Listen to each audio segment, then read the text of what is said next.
Hello, my name is Sarah Nilsson. Today we're going to talk about Class Echo Airspace. This presentation will cover, from a UAS perspective, what Class Echo Airspace is and how you can operate in it.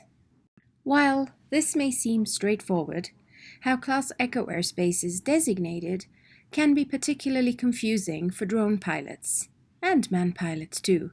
But good news. By the end of this presentation, you will know what the different types are, how they affect your drone operation, how to spot them on an aeronautical chart, and when you'll need an FAA authorization to operate within them. Class Echo Airspace generally begins where Class Golf ends, which usually varies between 700 feet and 1200 feet above ground level, or AGL. Since this Class Echo Airspace is not associated with an airport surface area, Part 107 operators do not require an air traffic control authorization prior to flying in this type of Class Echo. This image represents a profile or side view of the Class Echo Airspace. Let's see how that looks on an FAA aeronautical chart. It's important to remember that Class Echo Airspace begins at 1200 feet AGL, unless otherwise shown. When Class Echo begins at 700 feet AGL, it is indicated by a magenta shaded ring, usually surrounding an airport. Now, you might be wondering why you need to know about Class Echo Airspace that starts at 700 or 1200 feet when most drone flights are limited to 400. The FAA's Small UAS Rule, Part 107.51b, allows for drone flights to fly higher than 400 feet AGL in certain situations.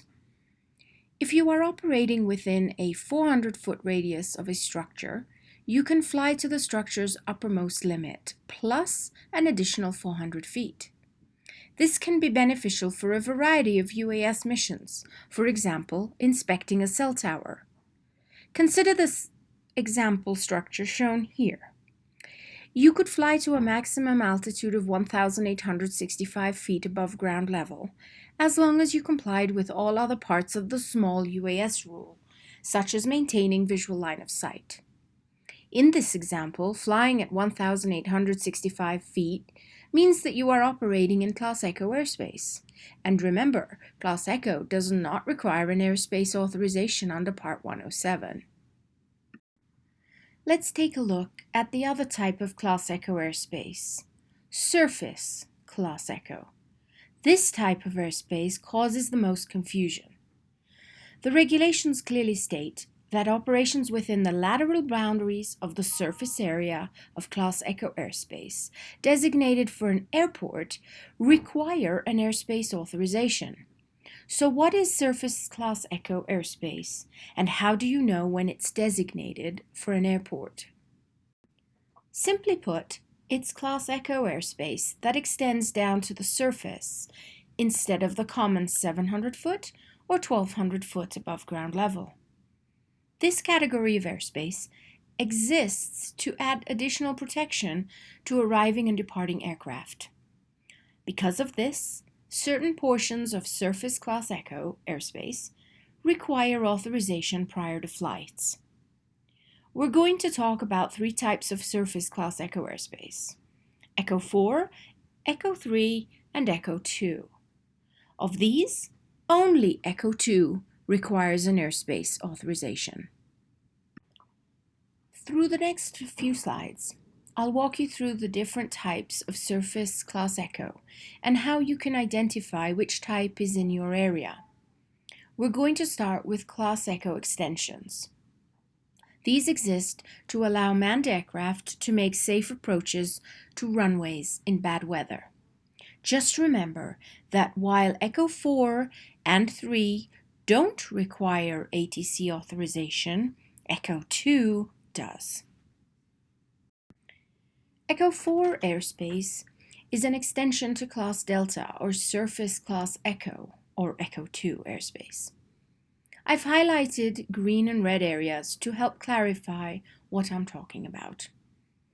This aeronautical chart image shows an Echo 4 extension in the green shaded area. The key to recognizing this as an Echo 4 extension is the magenta dashed line that segregates the green shaded area from the red shaded area. Remember, Echo 4 extensions do not require ATC authorization. Here's another example of an Echo 4 airspace extension. Again, the green shaded areas represent the Echo 4 area, while the red shaded area in this image signifies a Class Delta airport, meaning it has an operating control tower. Like the previous example, the key information is the segregating line, this time a dashed blue line that segregates Class Delta airspace from the Echo 4 area. As mentioned in the previous slide, operations in Echo 4 airspace do not require an airspace authorization. Here is an example of an Echo 3 extension. Echo 3 extensions are associated with Class Charlie airspace. Like Echo 4, Echo 3 extensions are segregated from the adjacent airspace. In this case, because the adjacent airspace is Class Charlie, a solid magenta line is used. And, like Echo 4, operations in Echo 3 airspace do not require an airspace authorization. Sometimes, the extensions are not segregated from the Echo 2 area. In this example, you can see that there are no lines, dashed or solid, segregating the airspace. In this case, the entire area requires an FAA airspace authorization prior to flights.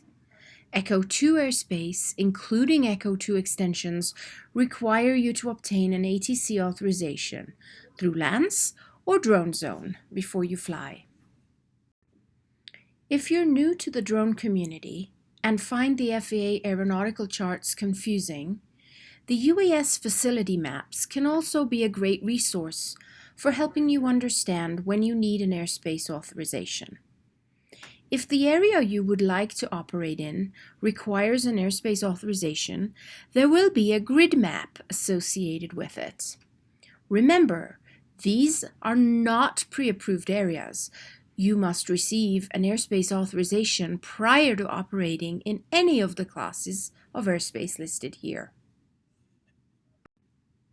To illustrate how the two airspace depictions match up, I've placed the aeronautical chart for Lake Tahoe Airport next to the UAS Facility Map for the same area.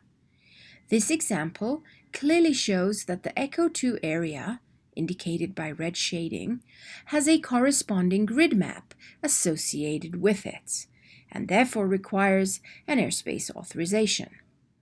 The green shaded area is for the Echo 4 extension. We know it's Echo 4 airspace because it's segregated from the Echo 2 airspace. And, as you know, Echo 4 airspace does not require an airspace authorization, and therefore does not have a corresponding grid map associated with it. This has been a presentation about Class Echo Airspace. This presentation covered, from a UAS perspective, what Class Echo Airspace is and how you can operate in it. Thank you for your time and attention.